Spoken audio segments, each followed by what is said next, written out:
Hola, ¿qué tal? Hoy es viernes 29 de junio de 2018 y los saluda Víctor Bustamante Estrada en una edición más de su programa de Libre Expresión, una producción periodística hecha con libertad de pensamiento para usted. Estamos transmitiendo en vivo y en directo desde las instalaciones de Agencia Fronteriza de Noticias, ubicada en Nicolás Bravo, número 306, en el fraccionamiento de Los Ángeles de la delegación de La Mesa en Tijuana, Baja California, para Canal 73 de cable. Y llegamos a usted también a través de internet en canal 73.tv y por supuesto por Facebook. Bien, estamos a unas horas, unos días de que se termine de correr una extraordinaria cinta cinematográfica que se llama El presente y el futuro de México, donde están actuando protagónicamente 4 personajes muy importantes en el país: el señor Andrés Manuel López Obrador, el señor Jaime Rodríguez Calderón, Ricardo Anaya y José Antonio Meade. Este es un largometraje que están haciendo y que precisamente el día domingo 1 de julio van a terminar los rodajes de este drama. Todo México está participando. Es una gran cinta que se va a estrenar exactamente el día 1 de diciembre del presente año. Tengo en el estudio como invitado al señor Felizardo Bojorquez y al arquitecto Jaime Martínez Veloz, con quienes vamos a hablar acerca de todo este proceso que se llama campaña política para elegir al próximo presidente de la República. Buenas tardes, Felizardo. Buenas tardes, Víctor, ¿cómo estás? Muy bien, Felizardo. Buenas tardes, arquitecto Jaime Martínez Veloz. Buenas tardes, ¿cómo le va, don Víctor? Bien, ¿qué hay que podemos hablar? ¿Qué hay que no podemos hablar? Ya terminó la campaña política. No podemos mencionar que voten por fulano, sutano, mangano y perengano. Las campañas políticas ya se cerraron, iniciaron de una misma manera y terminaron igual. Empezaron con problemas en la instalación o en el nombramiento de candidatos del Partido Acción Nacional. Empezaron con problemas de la nominación del candidato del Partido Revolucionario Institucional, de los 2 independientes, que se eliminó declinó una y quedó un solo independiente, y Andrés Manuel López Obrador como el 4º candidato para la presidencia de la República. Así iniciaron. Igualmente iniciaron con campañas sucias, golpeteos, etcétera, etcétera, etcétera, etcétera, pero con muy pocas propuestas. Así es como terminaron las campañas. ¿Qué es lo que esperamos para el 1 de julio, arquitecto Jaime Martínez Veloz? ¿Qué es lo que esperaríamos? Que se realizara una jornada en tranquilidad, con un resultado que sea incuestionable, que las cosas caminaran lo mejor posible. Eso es lo que espera cualquier ciudadano común y corriente en este país. Sin embargo, pues por desgracia, los artilugios de tratar de jugar con ventaja, de maniobrar, de descalificar, pues no han terminado, y somos un país que tiene una serie, cada día creemos mayores burocracias, dizque para controlar la corrupción o en este caso la cuestión electoral.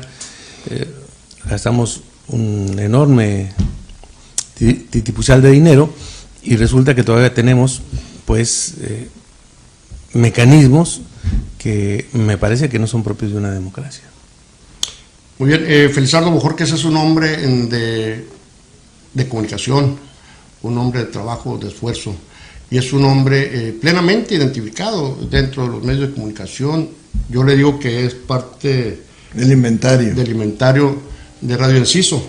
Por ahí va la cosa. Los comunicadores somos personajes que tenemos que inculcar, promover la participación democrática dentro de una sociedad como la de México, Felizardo. Claro. Sin designar votes por fulano, sutano, perengano, nada. Además la gente ya sabe por quién votaron, no hay ningún problema. Yo también ya sé por quién votar y por quién van a votar. Pues sí. Felizardo, ¿cómo ves tú el ambiente político aquí en este país, que es nuestro país? Pues mira, escuchando a Jaime lo veo igual, con mucha tranquilidad. Creo que faltaron muchas propuestas que hacer en la campaña. Me quedé esperando muchas propuestas. Se llevó mucho tiempo en calificativos o en descalificaciones. La famosa guerra sucia, que ya la esperábamos. Sin embargo, pues es la política, y en la política, pues como dicen, se vale todo. Se vale todo. Entonces, pero yo creía que íbamos a hablar, cuando hablaste de las elecciones, yo creo que de las elecciones que están en Rusia. No, de eso, no, pero bueno. De eso también vamos a hablar. Bueno. De eso también vamos a hablar. No, está bien. No, mira. A México le metieron 3-0, pues. Sí, de eso vamos a hablar. Pero vamos a hablar de qué goliza puede suceder aquí en las elecciones. Sí. Pero bueno, te estaba diciendo de la campaña política. Hay que verla, la veo como debemos ver las campañas políticas, con naturalidad, respetando las preferencias de cada quien. Creo que al final de cuentas, el que resulte ganador tendremos que considerarlo como el presidente del país, con todo el respeto que merece la institución misma, ¿no? Yo creo que por ahí anda la cosa. Sí, tienes toda la razón. Nosotros somos un instrumento, nada más, a disposición. Pero déjame agregar algo, se te olvidó decir algo, y que hay que presumir los comunicadores. Somos quienes nosotros nos encargamos de escribir la historia de los pueblos. Dígase o quiérase, o le guste o no le guste a la gente. Somos nosotros quienes escribimos cotidianamente. Solo es cuestión de meterte a la hemeroteca, a cualquier hemeroteca, y te vas a dar cuenta lo que pasaba hace 30 o 25, 40 años en la ciudad de Tijuana. Los cronistas de la ciudad. Claro. De acuerdo. Es como si ahorita te pones a preguntarme, es como si habláramos de Jaime Martínez Veloz de hace 25 20 por ejemplo, años. Sí, claro. Desde que llegó aquí Jaime lo conocimos, y me honro en contar con su amistad de hace mucho tiempo. ¿Te acuerdas cuando fuiste candidato a la presidencia municipal? Aquel cierre precioso que hicieron ahí en la explanada del nuevo Palacio Municipal. En otros tiempos. Sí. Yo por eso soy de las personas que poco analítico soy, ¿no? Pero tengo un poquito de razonamiento, sentido común, y pues no me cobija a mí otra sábana ni otra cobija que no sea la de México. O sea, pero además no te preocupes por no ser analítico. Yo los análisis se los dejo a Federico Gamboa siempre. Entonces, te digo, yo vivo en este país. O sea, es un país que yo no puedo ver diferente a un país que Enrique Peña Nieto ve. O Felizardo Bojorquez claro. no lo puede ver diferente a mí. Claro. Jaime Martínez Veloz tiene que ver el mismo país en donde estamos viviendo, claro. Estamos compartiendo. Las diferencias de repente y muy de pronto son los intereses que tenemos cada uno de los seres, de los 4 que claro. mencioné. Entonces, claro. Enrique Peña Nieto lo ve desde la perspectiva de sus intereses muy personales. Claro. Felizardo Bojorquez también lo ve de esa manera. Jaime Martínez Veloz igual. Víctor Bustamante también. Nada más que tú y yo somos comunicadores. Y el interés propio de un comunicador tiene que ser abierto a los comentarios plurales claro. y sumarte y aportar un poquito de lo que hay en este país. ¿Qué es lo que hay en este país? ¿Se lo está llevando la chingada? Así es. ¿Eso es lo que yo veo? ¿Es lo que tú ves? Hay una riqueza que está yendo como agua entre los dedos. Así es. Que se sigue yendo. ¿O no es así, arquitecto? Totalmente. Pues es lo que está en el debate, precisamente. ¿Cómo llegamos a este proceso electoral? Pues llegamos con una situación bastante deficitaria e incluso muy trágica en muchos sentidos, ¿no? Entonces, por eso yo creo que más allá de los propios actores que naturalmente tienen que ver con el momento los candidatos, también son la expresión de una serie de anhelos, de intereses que están contrapuestos en un escenario electoral. Entonces, en ese contexto llegamos al 2018 con una realidad muy dramática para el país, ¿no? Por ejemplo, en el 2006, la deuda que tenía México, la deuda pública era de 2 billones de pesos. creció en 12 años de 2 billones a 11 billones de pesos.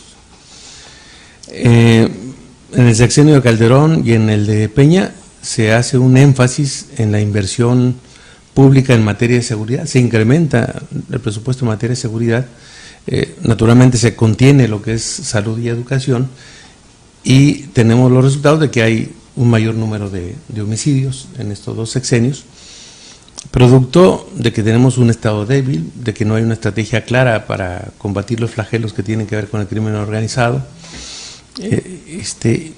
No hemos ubicado bien nuestra relación incluso con Estados Unidos en esta materia, porque hay una responsabilidad, hay una parte alícuota de corresponsabilidad en este tema entre Estados Unidos y nosotros. Cada quien debe hacer el papel que le corresponde. Estados Unidos tiene 27 millones de adictos. Tenemos nosotros aquí 20 millones de armas que se han introducido ilegalmente al país. Hay una economía que fluctúa entre 30.000 y 40.000 millones de dólares alrededor del narcotráfico. Estados Unidos tiene 2 tiendas de armas, tiene 6.700 tiendas de armas en los estados que colindan con México. Hay 2 tiendas de armas por cada kilómetro más o menos. Entonces, por ejemplo, este tema es un tema que tenemos que discutir con Estados Unidos, porque Estados Unidos pone las armas, los adictos, el dinero, y nosotros ponemos los muertos. Entonces, por ejemplo, es un tema que está gravitando en toda la sociedad, ¿no? Por otro lado, lo que decía Felizardo, tenemos una gran riqueza que también se está yendo al exterior. Les pongo el caso concreto de la minería. O sea, hasta el año 94, fundamentalmente, México había privilegiado la agricultura en el campo. Hasta el 94 se había entregado 1 millón de hectáreas a la minería. Entra Zedillo, se había entregado otro 1 millón. Entra Fox y entregan 8 millones. Calderón entrega 24 millones a la minería. Y en este sexenio baja, se entregaron 2. Pero sobre todo en el sexenio de Fox y Calderón se entregan 32 millones de hectáreas a la minería. Calderón entrega más tierra que el propio Lázaro Cárdenas. La diferencia es que el general entregó 18 millones de hectáreas a los campesinos y Calderón 24 millones de hectáreas a la minería. Claro. Y lo que se ha producido ahora, y según la propia Auditoría Superior de la Federación, es que nosotros como país no tenemos el control de los números de lo que realmente se está produciendo en México. De 27,000 concesiones mineras que se entregaron del 2001 al 2015, de esas solamente tenían, según los datos de la Auditoría Superior de la Federación, manifestación de impacto ambiental 287. Es decir, el 99% de la minería está en forma irregular. De los ingresos que las mineras son los que tenemos nosotros los datos por parte de ellas, solamente se recoge de impuesto el 1.16%. De 260,000 millones de pesos en el 2014, en México quedaron solamente 3,000 millones de pesos. Porque Calderón firmó un convenio con Canadá que se llama para evitar la doble tributación del impuesto sobre la renta, que implica que pagan el impuesto sobre la renta aquí y nosotros se los tenemos que regresar. O sea, se llevan el oro, la plata y los impuestos. El impuesto sobre la renta, que debía ser el que debían dejar en el país, ni siquiera eso se queda. Y con el agravante de que la minería se ha convertido hoy en uno de los insumos principales del crimen organizado. Entonces, la realidad es bastante fuerte y creo que es todo eso que incluso no aparece en los debates electorales, pero sí aparece en la realidad que ha definido, que ha hecho que la gente defina una orientación de su votación. Sí, es por eso que yo siempre critiqué. Está bien, los debates, está bien. Fueron 3 debates, ¿no? Los 3 que se llevaron a cabo. Pero el formato, definitivamente decepcionante. ¿Y los temas? Manipulado, y los temas. O sea. A ver, ¿por qué no discutieron el tema de la minería? Así de sencillo. Sí. Estamos produciendo, en 2 años, en 2016 y 2017, se produjo más oro que en toda la colonia, que en 300 años. ¿Y qué ingresó al país? Nada. Entonces, por eso digo yo que esos debates, sinceramente, no marcaron nada. O sea, no sirvieron para nada, únicamente como un foro para tratar de golpetear a un solo hombre. O sea, eran 3 contra 1. No era un debate. No era un lugar donde vas a plantear tus propuestas, decir, le voy a hacer así, de esta manera. No, ¿por qué te tomaste una foto con fulanito? Dice Ricardo Anaya. Y el MID, no, mira, es que tú le hiciste... O sea, una bola de babosadas, sinceramente. No hay un formato bien. ¿Por qué no se suben los temas prioritarios? La minería, el narcotráfico, el crimen organizado. Claro. Fíjate, la seguridad, la inseguridad. Fíjate, Víctor, ayer yo platicaba con un amigo mío empresario, ¿no? Y se tocó el tema, ¿no? Me dijeron, oye, ¿qué onda con la política? Pues ya, empezamos a platicar, ¿no? Y pues se empezó a poner álgida la discusión, ¿no? Porque él hablaba, dice, no, es que hay que estar informado, que si los datos duros, que las estadísticas, y mira, yo no tengo datos duros, ni tengo estadísticas, yo prefiero ser un poco práctico, lo que sí te puedo decir, le digo yo, porque él decía que la gente debe informarse, hay padres de familia que no están informados porque no les alcanza el tiempo para leer un libro, o para leer una nota periodística, porque andan buscando el desayuno para los chamacos, o los cuadernos para los chamacos. Es la realidad de este país, estamos jodidos. Pero por donde le busques, si estamos por la inseguridad, lo decía Jaime ahorita, todo ese tema que está platicando Jaime, de las tiendas, de las armas, que es dramático, es un asunto dramático que está ocurriendo. Entonces, no lo tocaron entonces, ¿qué estamos esperando? Así es. Vamos a ir a un corte comercial y regresamos para que de vuelta me digan ambos dos. Me expliquen el razonamiento, me comenten. ¿Cómo es posible que en México los jodidos, porque muchos jodidos, los más jodidos, o sea, los más pobres, paupérrimos, defiendan a los ricos que son los que los explotan a ellos? ¿Ok? Vamos a ir a un corte comercial y regresamos.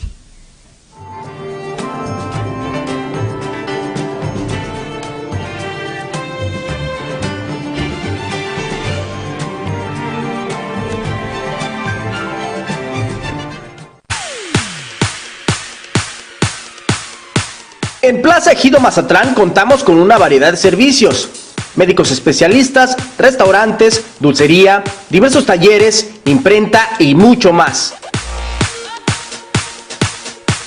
Recuerda que Plaza Ejido Mazatlán es reconocida por su tradición, excelente ubicación y amplio estacionamiento. Ven y compruébalo.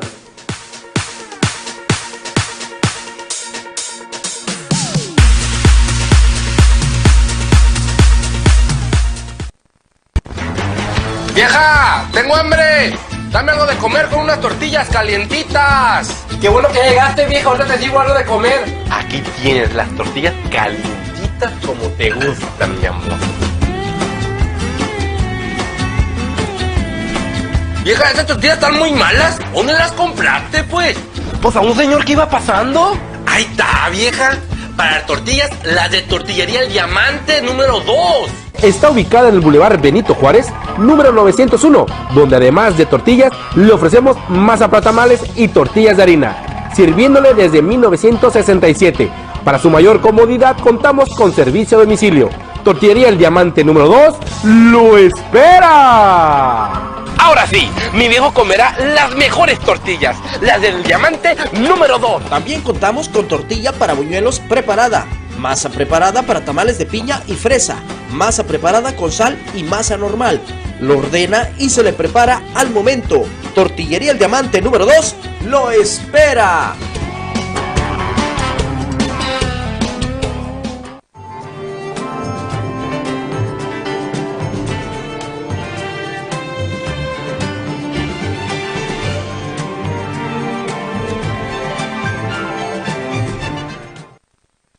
Aquí seguimos en Libre Expresión, estamos platicando con el arquitecto Jaime Martínez Veloz y con Felizardo Bojorquez. Estamos hablando precisamente de esa cinta cinematográfica que está desarrollando, se está produciendo, es una coproducción de la sociedad mexicana con el gobierno de la República Mexicana, que se llama El presente y el futuro de México, que terminan de filmarla exactamente el día 1 de julio, que es este próximo domingo, y se estrenará el 1 de diciembre del 2018. Antes de irnos al corte, yo les preguntaba, o les pedía que me explicaran qué pasa. O sea, somos 120 millones de mexicanos, creo, algo así. Y de esos 120 millones de mexicanos hay más de 65 millones de gente pobre, pobrísima. Y de esos, yo en las redes sociales miro gente muy humilde, muy pobre, que apenas le alcanza para comer o mal comer, y defienden a los que los han mantenido así pobres toda su vida y los defienden. Me refiero a gente del PRI, del PAN, que son los esclavos de esos gobernantes. ¿Quién quiere empezar a explicarme qué razón me pueden dar? Mira, sobre todo o sea, hay un diseño de país, de modelo de país desde 1982. O sea, a partir de una serie de crisis que hubo en el sexenio de López Portillo, se plantea que la solución para todo eso va a ser un modelo de desarrollo basado teóricamente en el progreso y en el desarrollo y la modernización del país.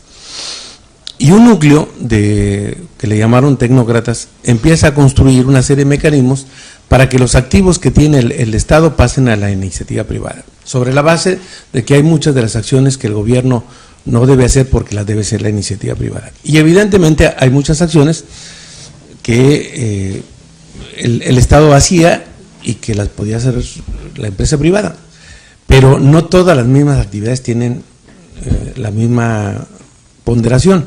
No es lo mismo producir bicicletas que producir energía, por ejemplo, son dos cosas totalmente distintas. Entonces, este sector, que poco a poco, con Miguel de la Madrid, es cuando más empresas del Estado pasan al poder de la iniciativa privada. Pero no eran las empresas estratégicas, sin embargo, en términos de números, fueron el mayor número.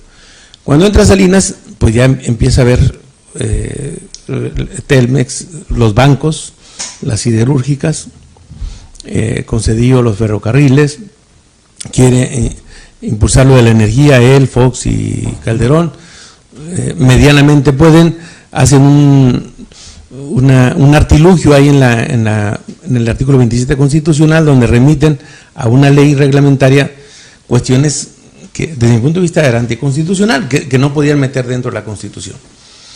Entonces, una gran parte, te pongo el caso de la energía, en la Comisión Federal de Electricidad hay 39.650.000 usuarios en el 2015. De estos usuarios, menos del 1% factura el 60% del total. Entonces, todas las empresas privadas que se han puesto en materia de generación de energía eléctrica y de producción, el destino es este pequeño núcleo. Entonces, y están dejando que la Comisión Federal de Electricidad con el 40% atienda más del 99% de los usuarios. O sea, a final de cuentas la van a quebrar y después van a tener que rescatarla, como lo hicieron con las carreteras o como lo hicieron con los bancos. Por ejemplo, los bancos se vendieron en 13,000 millones de dólares con Salinas y les hemos entregado hasta la fecha, y por cierto ahí MIDA ha sido uno de los principales actores y protagonistas, le hemos entregado 110,000 millones de dólares para rescatarlos. Y ellos te hablan de libre competencia y que el mercado y no sé cuántas cosas. Bueno, y si es eso lo que debe regir, ¿por qué los tenemos que rescatar? ¿Por qué el quebranto de los bancos privados tuvimos que asumirlos todos los mexicanos como deuda pública? Hoy le estamos asignando el presupuesto 600,000 millones de pesos anuales a pagar el servicio de la deuda, entre ellas los bancos, quitamos el apoyo al campo y por lo tanto, anteriormente, yo soy de una zona agrícola en La Laguna, yo veía cómo, a pesar de las deficiencias que podía tener el sistema en materia de financiamiento, había estabilidad y había esperanza incluso en el campo mexicano. Se producía algodón, uva, sandías, melones, maíz, frijol, y a la pizca nos íbamos todos.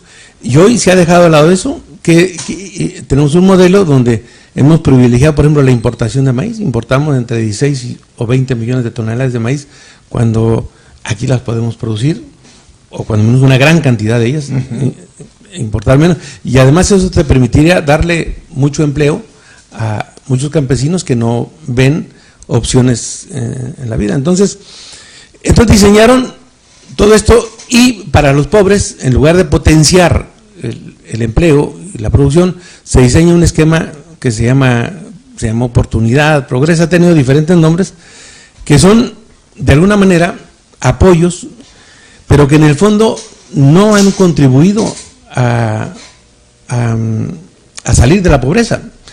Al contrario, en un momento, entre más pobre y más hijos tuvieras, más tenías derecho a recursos. Entonces, era prácticamente imposible. Incluso yo estuve en Chiapas desarrollando algunos esquemas en las comunidades indígenas, y algunos no querían que les pusiéramos piso de tierra, porque entonces, que sustituyéramos el piso de tierra por piso de cemento, porque entonces ya no iban a calificar para tener mayores ingresos. Entonces, son programas reproductores de la pobreza. Y agrégale otra cosa. Yo he revisado los padrones hoy y tenemos, te pongo el caso de Ochuc, un municipio de Chiapas, donde hay 45,000 habitantes, y según los padrones de la CEDESOL hay 70,000 beneficiarios. O sea, hay más beneficiarios que habitantes en ese municipio y en todos los altos, y si está en los altos, pues estará en muchos otros. Entonces, a un sector de la población lo tienen a cuenta a gotas, manteniendo su economía sobre la base de estos programas asistenciales, y en algunos casos les causa beneficio electoral. Sin embargo, en un escenario de alta votación, eso no les va a alcanzar. Hoy, la inmensa mayoría de los pueblos, cuando menos en Guerrero, Chiapas y Oaxaca, no les va a alcanzar a estos partidos. Yo diría que son partidos que tienen una candidatura bicéfala, porque teniendo los mismos intereses detrás de ellos, no pudieron ponerse de acuerdo para tener un solo candidato, y eso es lo que los ha fracturado. Yo creo que no es por la astrología, pero haciendo el símil, como tú decías hace rato, de una película, yo digo, viendo la astrología, se han alineado los astros en función de una posibilidad que el pueblo creo que va por ella el próximo domingo. Sí, no hay una pobreza oculta, Felizardo, pero hay una realidad a través del chantaje político. Sí, mira, voy a regresar a tu pregunta. ¿Qué pasó? A tu pregunta. ¿Voy a tu pregunta? ¿Ahí se escucha bien? Ah, muy bien. Ahí es tu pregunta. Mira, yo creo que, primero, estoy totalmente de acuerdo aquí con Jaime. Está muy claro. Los datos, la información que trae. Pero este problema de que por qué dices tú que los pobres siguen votando por la gente que los tiene fregados, ¿no? Esto es una cuestión cultural. Déjame comentarte algo. Pues yo soy una persona de 75 años, ya échale cuentas. Cuando yo estuve en la primaria, Jaime. ¿Fuiste a la primaria tú? Yo fui a la primaria, aunque no parezca. Resulta que fui a la primaria y recuerdo que los maestros a nosotros las clases nos las daban a través de apuntes. Nos dictaban un resumen, lo que llamábamos resumen. Que biología, que ciencias naturales y todo. Y cuando hablábamos de civismo y todo ese tipo de cosas, decía, cuando un maestro decía, el presidente esto, que el PRI, que el presidente, y yo, inconscientemente, pero con el chip que nos metieron, decía yo abreviaba presidente con PRI. Para mí PRI era igual que presidente. Un sinónimo. Sí, era lo mismo, significaba lo mismo. Entonces, y ahí fue corriendo. En cuanto a los campesinos, pues también yo soy de una región campesina, tú sabes, ejidos por donde quiera, ¿no? Los ejidatarios pues siempre estuvieron vinculados a través de unas amarras muy fuertes con el sistema político. Ahí estuvieron, pero nada más que a través de los años esos campesinos tuvieron sus familias, y hoy los hijos y los nietos de campesinos son economistas, son abogados, son científicos, son cibernéticos, son todo lo que tú quieras, que nada tienen que ver con esas amarras, ¿no? Ahora bien, en cuanto a la creación de fuentes de empleo, hay cosas que yo no entiendo, y lo confieso públicamente. No entiendo cómo los adelantos técnicos actualmente están desplazando la mano de obra del hombre. Digo, ¿a dónde vamos a dar, Jaime? A lo mejor tú tienes más información de eso. ¿A dónde vamos a dar cuando un invento que se hizo ayer desplazó a 100 o 150 trabajadores de una empresa?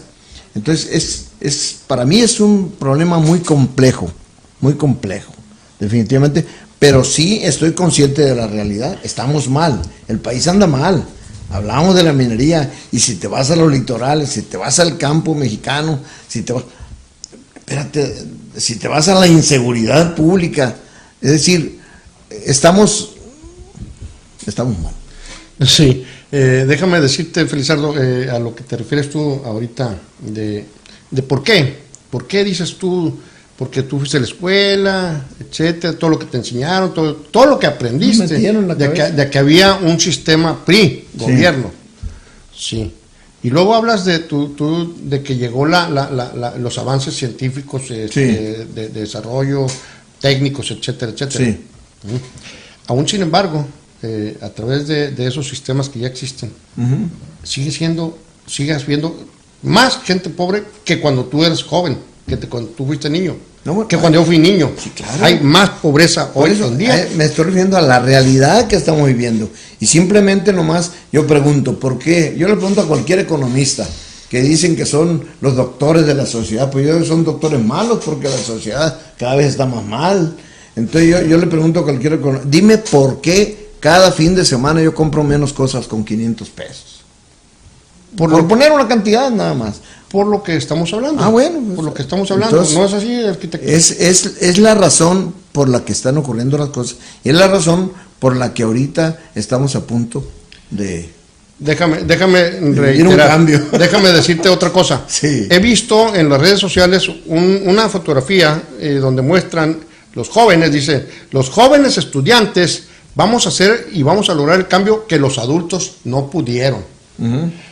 Y no pudieron porque ni siquiera lo intentaron, yo creo, los adultos. Y yo me incluyo en esos adultos, porque yo no creo que soy niño, tengo 62 años, como 5 años menos que tú, ¿verdad? Más o menos. Y tú eres de Guasave y hablas español y entiendes el español. Más o menos. Y conoces la situación política y económica del país. Estamos inmersos en lo mismo, Felizardo. Entonces, los jóvenes vienen. Y esos son los que están marcando el cambio. Y estoy hablando de jóvenes de hogares donde fueron priistas, jóvenes de hogares donde fueron panistas, jóvenes de hogares donde les valió más de todo. Y esos jóvenes están preocupados precisamente porque están viviendo el presente, que para nosotros era el futuro, que no les supimos defender y entregárselos.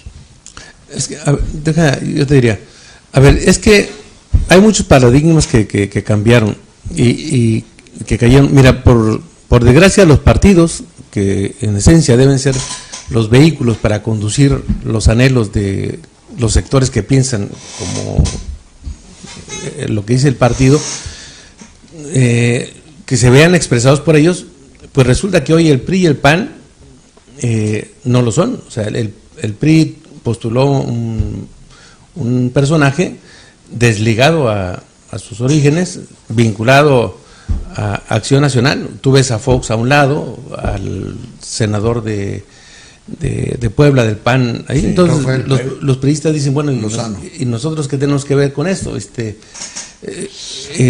Incluso Colosio planteaba, por ejemplo, si no queremos ser los priistas los primeros sorprendidos en ver a los candidatos cuando nos los imponen. Eso fue uno de los temas que más pugnó Colosio. Y en el PAN igual, o sea, ves a un personaje que a través de distintos artilugios se hizo de la dirección del PAN, que no concuerda con la historia de ese partido, y pues tienes un esquema en medio de un desarrollo de la realidad muy desigual. Te pongo un dato que para mí es muy expresivo. Las 9 familias más ricas de México en 1994, incluyendo a Carlos Slim, no tenían 10,000 millones de dólares. Las 9 familias más ricas no tenían 10,000 millones de dólares. En el 2014 tenían 135,000 millones de dólares. Nunca en la historia de México había existido un enriquecimiento tan obsceno como ese. Nunca. En los momentos más autoritarios del PRIismo incluso, nunca se ha producido. ¿Y qué es lo que pasa? Que entonces el PRI y el PAN se convirtieron en franquicias. Y resulta que no se pudieron poner de acuerdo hoy, porque cada quien quiso ir. Anteriormente, el presidente de la República era el centro fundamental de donde gravitaba el poder. Y hoy, Cuando tú le pasas una actividad económica del gobierno a la iniciativa privada, no solamente le pasas economía, le pasas poder político. Entonces, hoy por eso vemos que la decisión entre ellos fue muy compleja. Ahorita está teniendo problemas, se han dado hasta con la cubeta entre esos dos candidatos, y pues naturalmente esto ha sido en beneficio de un tercero. Entonces, pero ese esquema de enriquecimiento y de desigualdad, producto de una actitud impregnada por la corrupción y por el desaseo total, pues ha generado una situación de hartazgo, y hoy yo no veo cómo puedan cambiar la situación. Tratar de hacer una analogía del fútbol acá, me parece una falta de respeto a la ciencia. Son dos cosas totalmente distintas. Cada quien tiene sus propias variables, sus propias categorías, sus procedimientos sus pronósticos se hacen sobre bases totalmente diferentes. Entonces,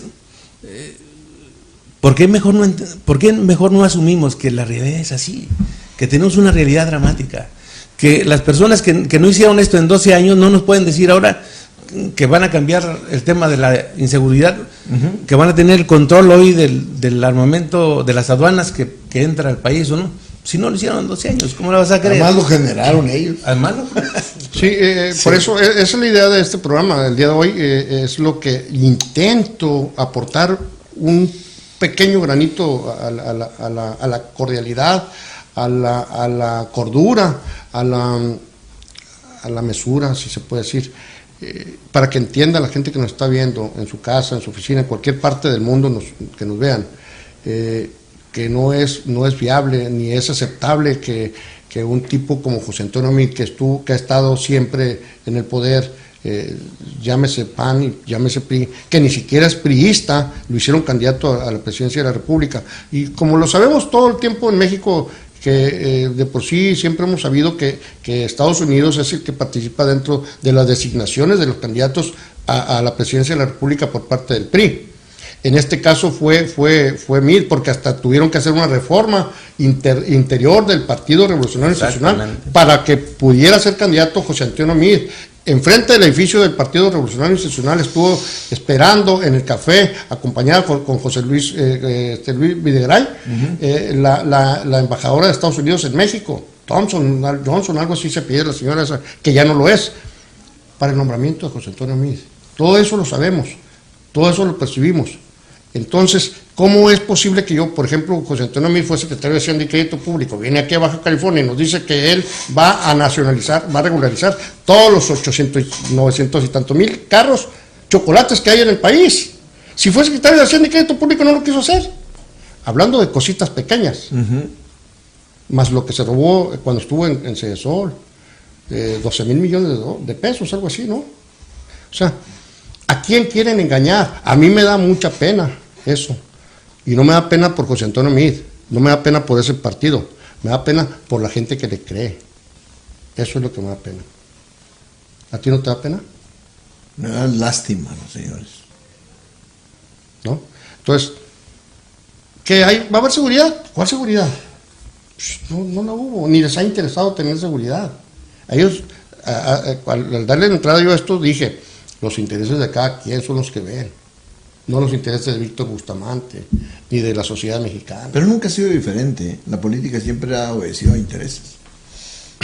Sí, indudablemente. Lo que pasa es que hoy estos intereses empezaron a consolidarse alrededor de un modelo, yo digo, ajeno a nuestro país. A ver, la inmensa mayoría de los personajes que participaron en todas las privatizaciones, o que le llaman pomposamente reformas estructurales, te puedo decir, Luis Telles, Ruiz Sacristán, Pedro Aspe, Herminio Blanco, el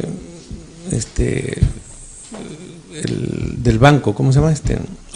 Ortiz. Guillermo Ortiz.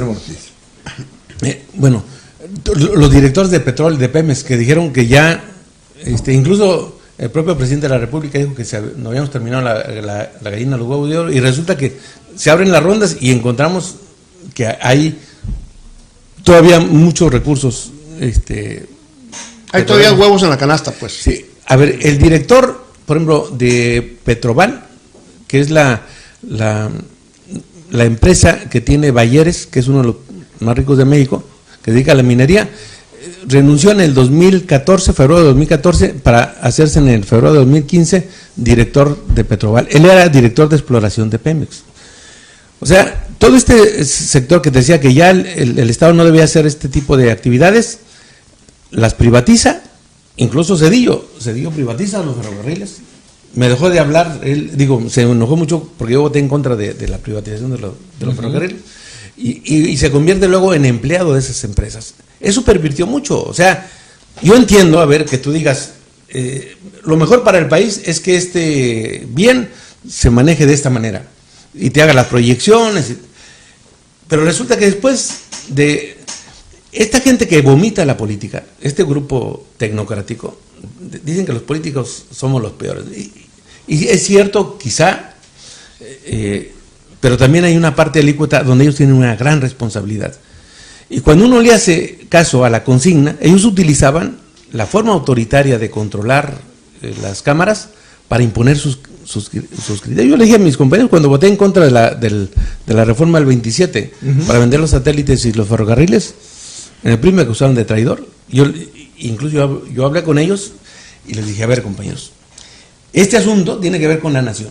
Estas personalidades, estos personajes que nos están mandando la iniciativa, al rato, no quiero ser yo el que se los diga, pero van a estar trabajando en esas empresas y el desprestigio lo van a tener ustedes. Hoy todos los compañeros del PRI que en aquel tiempo fueron diputados conmigo, me dicen cuánta razón tenían.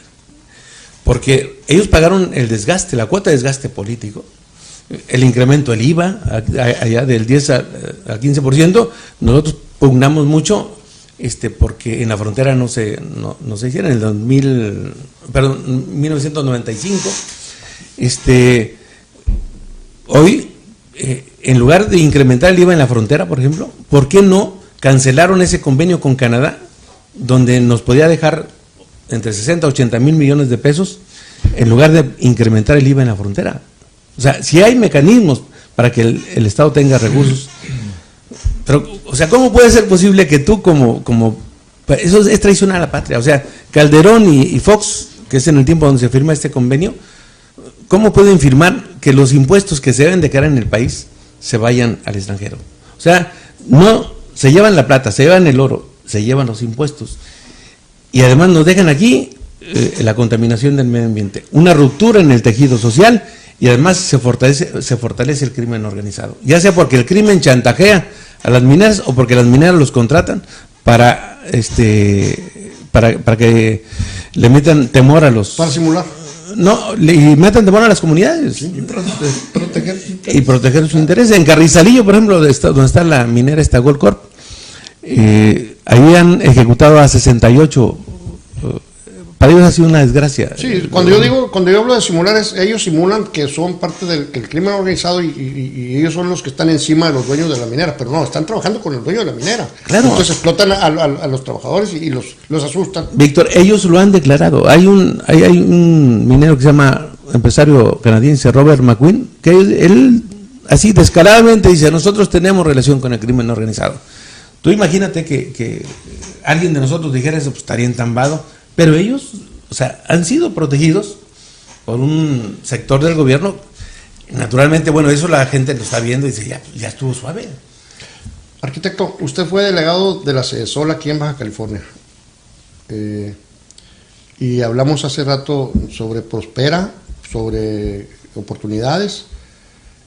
En 2006, Andrés Manuel perdió la presidencia, en 2012 la perdió, bueno, se la robaron, pues, porque hasta son descarados que el propio Fox comenta y él lo hace público de que hubo fraude. O sea, lo reconocen, no lo estoy inventando yo. Nosotros nos enteramos a través de las redes sociales de algo que ya sospechábamos, ¿no? Pero, por ejemplo, esos programas sociales están condicionados. Mire, cuando yo estaba, no había Prospera.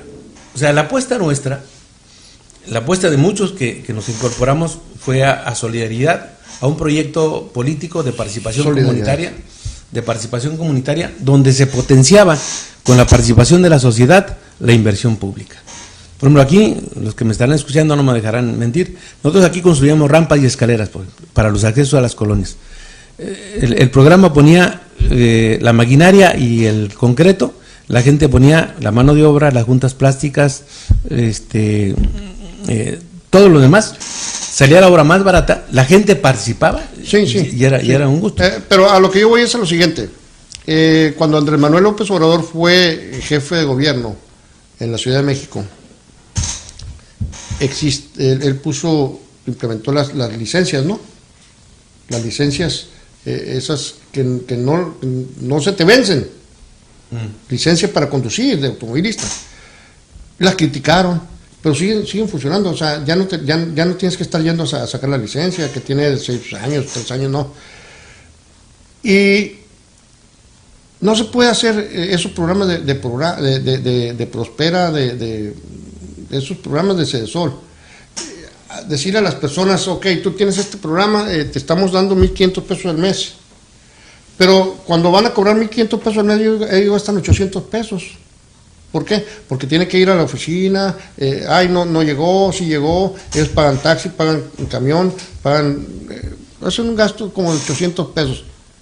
No pueden hacer una forma como llegarles el recurso a ellos, punto. Así lo hizo Andrés Manuel López Obrador en la Ciudad de México. Y lo critican. Y los programas esos nacieron precisamente inspirados en la obra de Andrés Manuel. Bueno, Andrés Manuel reivindicó mucho y me parece muy bueno el tema de atender a las personas adultas mayores, ¿no? Creo que es un reconocimiento que tiene que ver incluso con el raigambre de nuestro pueblo. En los pueblos indígenas, los ancianos son muy respetados porque, pues, por el conocimiento que tienen de la realidad, el valor de aprender a escuchar sus silencios y también el valor de su palabra. Entonces, hay un rescate de esto, pero no me quiero meterme allá porque luego me van a acusar de que... Sí. No, yo nada más hago mención de los programas, pues, o sea, ¿por qué? No, yo nada más hago mención de los programas, ¿por qué no se inventan esos programas? O sea, señora María Patricia Ábalos, usted tiene derecho a recibir 1,500 pesos al mes, pero no la hagan venir 4 o 5 veces. O sea, a lo mejor nos conviene esperarnos a ver qué plantea el próximo gobierno en ese tema, ¿verdad? Y entrar a manera de crítica, ya sea que sea aceptable o no, ¿verdad? Sí. Bueno, hay muchas cosas que creo que se pueden hacer. Sí. El gobierno debe ser un facilitador de las actividades ciudadanas. Así es, facilitador, es correcto. A ver, por ejemplo, fíjese, tenemos un ingreso, que es el mayor ingreso que tenemos ahorita como país, el de las remesas familiares. A ver, ¿por qué no hacemos un sistema, no diseñamos un sistema donde en lugar de la remesa estarlas mandando a través de casas que expenden, ¿por qué no hacemos 2 tarjetas que compren el migrante, compatriota, y le deje una a su familia? Y en lugar de estar pagando $20 por mandar $200, pues la señora pueda recoger esos $20 acá sin un cobro. Bien, no quiero que se me pase, quiero tomar el tema de cómo vamos a votar el próximo domingo. Felizardo, se ha quedado mostrado en las redes sociales de que el INE está entregando unos crayones que son borrables, o sea, se borran. No son indelebles. ¿Cómo vamos a votar? ¿Con una pluma? ¿Es correcto ir con una pluma? ¿Y votar con una pluma? Como dice uno de los anuncios más que ha quedado en la mente de nosotros los mexicanos, ¿no? Vic no sabe fallar, no, sin hacerle promoción, pero... Gracias. Yo pensé que yo. Bueno, una pluma de esas. Una pluma, sí. Oye, pero tengo entendido que sí son crayones como los que se han usado tradicionalmente, ¿no? Yo no sé si en realidad porque yo no sé a dónde irían. Ya lo mostraron, algunas personas abrieron... Hay unas votaciones, sí. Yo fui presidente de casilla, una ocasión. Sí. Y yo siempre chequé que todo fuera cerradito, y estaba cerradito. Hoy en día mostraron en redes sociales de que exactamente el fajo para la presidencial, no estaba cerrado. Y sacaron los crayones y los crayones se borran. Lo intentaron así y lo borraron. Pero mi pregunta, ¿a dónde irían con ese truco? Mira, sí, bueno, por igual es como el otro video también que está saliendo en redes sociales, donde te muestran una hoja donde te dicen que es un voto vendido, que quién sabe qué, hazle así, una vez grande así. ¿Cuál es la idea esa? Es manipulación para que lo hagas, y se disminuyen los votos a favor de quien tú estás votando. Claro. O sea, Sí. esa es la intención. Mira, yo sí la veo. Mira, por desgracia, fíjate, ¿cuánto no hemos gastado como país en este tema? Es increíble la cantidad de dinero que se va a línea de los partidos y todavía estamos con esas incertidumbres, porque no se nos ha quitado todavía la tentación de que cualquier partido que esté en el gobierno, ya sea del PRI, del PAN o de otros, y yo espero que si hay otros y ganan, no vayan a tener esa tentación. Tenemos que definir reglas claras. O sea, por ejemplo, en Estados Unidos no me gustan muchas cosas, pero sí tengo claro que el sistema electoral que ellos han definido está muy bien construido. Pero además, ¿qué nos extraña que esté pasando eso? Si toda la vida la política ha sido un manojo de trampas, de cuchupos, de sinvergüenzadas. ¿Cuál es el problema? El cuchupo siempre lo van a intentar. Y quisiera poner una comparación. En el béisbol, cuando tú abres una liga, te leen las reglas, ¿verdad? Bajo tales reglas se va a jugar el torneo. Y hay un umpire y todo. Y sin embargo, siempre el manager está tratando de meter trampa. La política es igual. Eso es lo que tenemos que desterrar. Ese es el gran reto que tenemos. Sí, es igual la política, y son prácticas, son ejercicios que se han hecho. Yo cuando tenía 9 años de edad en mi casa se guardaban las urnas y ya estaban llenas a favor del PRI, Sí, las urnas sí. electorales. Sí, pero 2018 no es 1978, 2018 es el presente, es ahorita. No, a lo que yo me refiero es que el intento se hace, pues. Por eso. El intento de la trampa ahí Sí, no, está. Pues. es el mismo intento que, o sea, la práctica pasa. que hicieron en 1978 para mantenerse en el poder, lo hicieron. Hoy en día es diferente porque es 2018 y lo siguen haciendo de otra manera. Pero tienen que luchar contra las redes sociales, Así tienen es. que luchar contra celulares, que no, Así es. Mi pregunta, te voy a hacer una pregunta, Felizardo. Es evidente que en las redes sociales, lo hemos visto, en las manifestaciones, en los eventos de los candidatos, de los 4 candidatos, lo hemos visto, la asistencia de las personas, sabemos quiénes tuvieron más, quiénes tuvieron menos. Sí. ¿Qué pasaría si esa insistencia de mantenerse en el poder, de los cuchupos, como dices tú, se quieren aferrar? No tenemos el riesgo de caer en un movimiento social. Hay todos los riesgos de caer en un movimiento social. Habida cuenta que se está tratando con gentes que piensen y que sienten y que están resentidos y que están enojados con el sistema. Estamos hablando de gente viva, no estamos hablando de carretada de manzanas ni de plátanos, estamos hablando de seres humanos. Claro que existe el riesgo.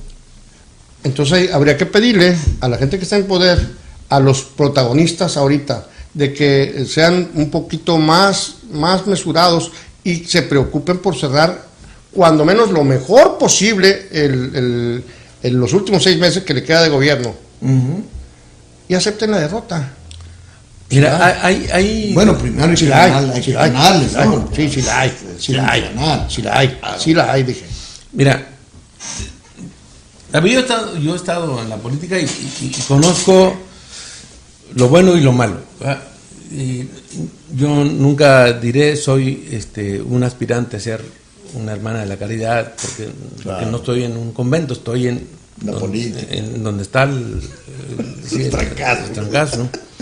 Entonces, sí. Y tú sabes qué es lo que, hasta dónde pasas y hasta dónde vas. Hay carriles donde pero yo estoy convencido, por ejemplo, cuando ingresé al PRI, ingresé cuando estaba Colosio, había una perspectiva de reconstruir el país, Por desgracia, aunque Zedillo sigue con el mismo discurso inicialmente, lo cierto es cuando llega y todo el esquema que había planteado Colosio lo desmantela. Entonces, el PRI dejó de ser, no son las siglas, el PRI dejó de ser, de representar lo que históricamente vino trayendo, con lo bueno y con lo malo, ¿verdad? Mantenía estabilidad en el campo, con todas las dificultades, mantenía cierta estabilidad. Ahora ni siquiera eso existe. Entonces, creo que es el momento de estas elecciones de definir reglas muy claras. Pero déjame decir que hay dos hechos sobre lo que tú dices que para mí son muy indicativos en estos días. La actitud de mí, o sea, cuando ves las encuestas y dices, no, pues yo voy a ganar por encima de... Entonces estás diciendo, entonces me vas a ganar a la mala. ¿Sí? Pero dio una declaración el cierre de campaña, dijo, tendrán que, algo así, tendrán que responderle a la historia a aquellos que impulsaron a Andrés Manuel, ¿verdad? Así le dijo. Para mí esa frase es una frase de reconocimiento de derrota. ¿Y por qué se produce? No sé si sea casualidad o no, pero se produce el mismo día en que Slim dice, si no se reconoce el triunfo de Andrés Manuel, va a haber inestabilidad. Lo dijo él, no yo, ¿eh? Y por otro lado, el martes salió una nota, y nadie la ha desmentido, de que hubo una reunión del presidente con los gobernadores del PRI, y donde se reconoce que hay una ventaja para uno de los candidatos, de cuando menos 10 puntos, y salieron, dicen, helados los gobernadores de ahí. Entonces, no creo que ni al presidente, ni en este caso a los sectores del poder le convenga una situación de inestabilidad. Está muy claro, o sea, la gente no salió a las calles simplemente por querer salir.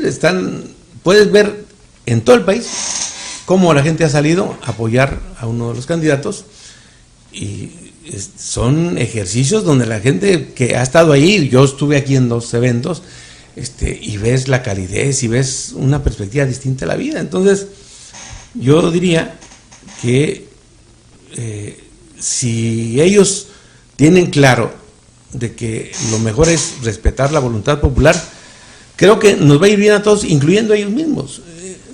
Porque, a ver, una cosa es que ganen 10 pesos a la mala, y en lugar de ganar mejor 7 pesos a la buena, y donde todo el mundo esté tranquilo. Así es. Bien, ya se nos terminó el tiempo, Felizardo. Un mensaje, rápido. Sí. Apenas, ni para hacer gargas, apenas me estaba calentando. No, Víctor, muchas gracias. Ya en otra ocasión, que me invites, vamos a platicar de mi proyecto, que nada tiene que ver con las elecciones ni con la placa, ¿no? No, claro que sí. No, tenemos pendiente para hacer un programa. El próximo programa, de una vez te voy a amarrar, Felizardo, para el próximo programa hablamos acerca de Compostela y de tu proyecto que tienes aquí en Baja California. Es muy probable que no esté yo aquí el viernes. Bueno. Pero nos ponemos de acuerdo. Sí, nos ponemos de acuerdo. Si es un proyecto que está firme, aquí Jaime es deportista también. Sí, lo sé. Sabe de eso. Trae un proyecto de emprender una caminata a lo largo de la península de Baja California, como resultado de mi incursión por el camino de Santiago de Compostela en España. Qué padre. En 3 ocasiones. Así es que, muchas gracias, Víctor. Gracias a ustedes, arquitecto. Pues yo le agradezco mucho, me da mucho gusto estar aquí contigo, Víctor, y sobre todo con Felizardo, porque, bueno, los hombres somos, dicen, animales de nostalgia, ¿no? Con Felizardo, ahorita le estaba diciendo que me diera su teléfono porque tengo una fotografía y me acuerdo que hubo una reunión de turismo en la Canaco, sí. Y ahí estamos él y yo, y estaba organizando anoche mis fotos y ahí apareció. Claro. Muy bien, pues yo soy Víctor Bustamante y me despido de ustedes, les agradezco su sintonía el día de hoy y los invito para que el próximo viernes de 2 a 3 nos vuelva a sintonizar un programa más de Libre Expresión, y les recuerdo que el próximo domingo 1 de julio usted tiene una cita muy importante y trascendental, además de que es parte de la historia de esta cinematografía, esta cinta que se va a estrenar el día 1 de diciembre de 2018. Y para que usted el lunes 2 de julio esté presente viendo exactamente tranquilo, relajado y feliz y contento, viendo el partido de México contra Brasil. Nos vemos hasta el próximo viernes. Muchas gracias. Hasta la próxima.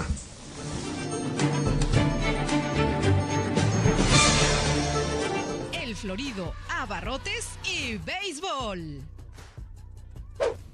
Chuleta ahumada, 65.90, qué barato. Catsup Heinz, 9.90, qué barato. Azúcar